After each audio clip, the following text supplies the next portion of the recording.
Hello, and welcome to this presentation featuring our students in a very special Artist in Residence program. You will be seeing our students as they explore dance and movement with our visiting artist, Ms. Lee Bodine.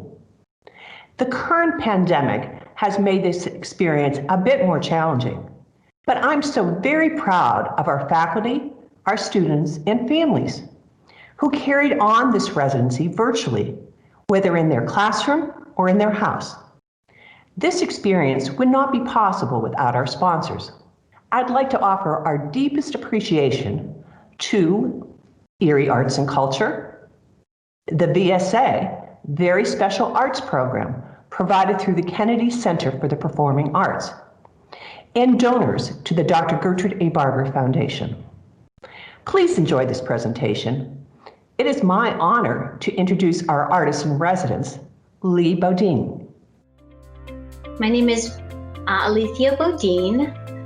Most people call me Miss Lee, and I am the author of a dance practice called Chromatic Dance.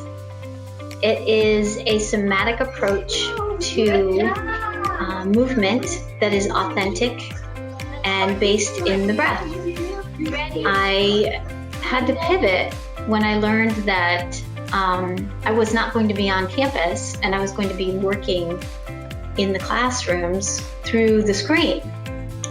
So I began to think about what was possible in terms of movement and expression within a personal space setting. Bend our spine, if we can. Yeah! This is our skull, right? That's the top, biggest bone at the top, and then we go back down.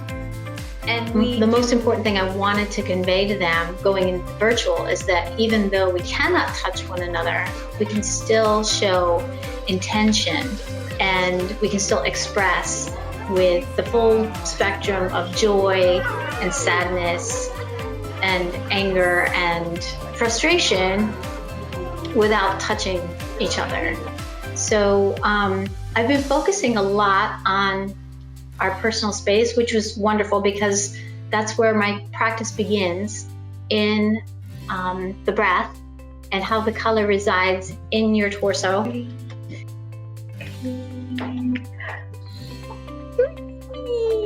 I kind of graduated, we've been graduating from our personal space to our outward space. So I always start with the breath, and the breath always involves the hands. If there's some way that they can move their hand, if the parent educator or the aide is able to have them, we breathe together and we expand the hand with the in-breath, and then we collapse with the out-breath. That's the simplest. And sometimes I'll have them manipulate the hand so they understand its expansion and contraction. And then we go from there. Let's use those bones some more. Let's use our facet joints. I find the colors in the spine: red, orange, yellow, green, blue, purple, and then white is all around. We can imagine white. We don't have to raise our arms. After that, we go to the body itself, and we talk about bones. I have Yorick behind me on the wall. He's with me always. He is our gentle reminder that our bones, they all move, and we do our best to find as much flexion in those bones. And we talk about how the bones are put together in your spine. The facet joints of your spine, they move like this, and then your skull is at the top, and your spine bends from side to side, and we bend forward and we bend back, and we also twist. We twist our spine. We go back down to the bottom. If they can stand, we move our hips. If they can't stand, we just tip our body from side to side. We do the best we can. Some of them cannot move at all, but some of them can move their head. They can tip their head. It's dependent on each student. And we're constantly watching to see, like at what level they're participating. So by the time we get to that, then if they're mobile, we start talking about different types of dance. And so we've been looking at videos and we've been talking about how the dancers move through space with one another. And then we started looking at hip hop and other folk dances. And we've been talking about how the expressions are similar, how they use their feet, how they use their hands. So between the exercises, and I usually do anywhere from 2 to 5 exercises, there's a back and forth between me, myself, and the either the paraeducator, the teacher, or even sometimes the aide that's with the student. If there is someone in the room with them and they are engaging with me, they can engage with one another. And that form of communication, whatever that form of communication is strengthened. Because I feel as a medium, dance it's a language of communicating our human experience. So I start on a very, very basic level with the breath, and we just kind of graduate from there. We discover what mode of communication the students are inclined to use. Because my medium is dance, it's universal. I mean, we all have a body, so we just find ways to express, whether it's through our breath or sign language or our pads with words, or if we're signing, whatever it is that they want to tell me, how they're feeling and how they want to move.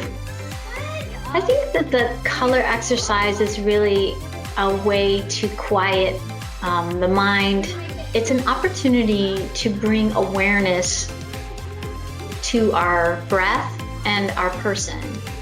And it's an opportunity to fill our breath with intention, uncensored intention, whatever that intention is. And every time I begin with the students each session, I allow them to breathe color and to be in their skin and feel whatever it is that they're feeling. It's just a context for exploring their person between their hips and the top of their head, and then finding how that affects their senses, their sense of smell, their sense of what they hear, what they see, how they feel in that moment. Giuliani, how about you? What color are you feeling? Yellow. Yellow. What kind of yellow? Is it like a big yellow or is it like a little yellow? Is it a little yellow or big yellow? Since I began working with the students at the Barber National Institute, the Elizabeth Lee Black School, I have seen amazing changes from week to week. When I first began, the students didn't know what to think of the practice. The teachers didn't know what to think of the practice, but I was consistent and we persevered. And each time that I came into the meeting room with that patience, I found it come back to me tenfold. The students, they wanted to connect. They wanted to learn how to move their bodies. They wanted to learn how to connect with themselves. They wanted to learn how to connect with each other. And they wanted to understand, and they still want to understand, what dance can be for you as a person, what it can be for you, but also what dance can be as a language to communicate an idea or human emotion. The music part is nice, but really it's more about the movement and it's more about the breath. I think that the students each week, they come to realize that the listening part is not as important as the breathing and the moving part. I think that that's what they really tune into. Some of them do enjoy the music very much because they're little dancers at heart, and dancing is always much more fun when you have a rhythm, but we really tune into the rhythm of the breath. And I feel like that has paid off a lot. I've just been blown away. I've been blown away by the students. I think they're probably one of my favorite groups of students I've ever worked with. And the teachers too. The teachers are amazing. They also have that patience and perseverance that you rarely see. I think this experience has been one of a lifetime.